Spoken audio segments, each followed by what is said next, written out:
Nagpasiklaban sa mga pagkain at produktong pang-agrikultura ang 60 bansa na lumahok sa 77th International Green Week Trade Fair sa Berlin, Germany.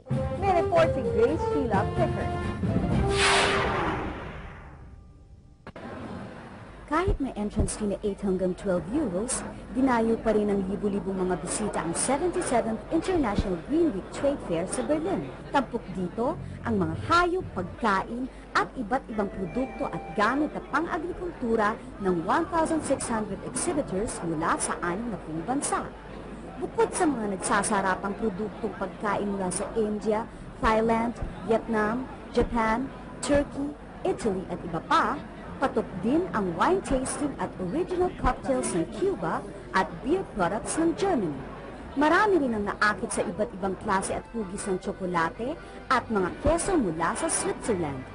Pero ang higit na pinilahan sa lahat ay ang kangaroo food mula sa Australia.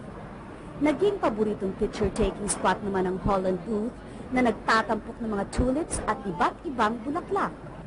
Ang mga bata naaliw sa mga dairy animals na pwede nilang lapitan at hawakan. 47 million euros ang nalikong na pondo para sa International Green Week. Para sa Balitang Europe, Grace Sheila Pickard, Berlin, Germany.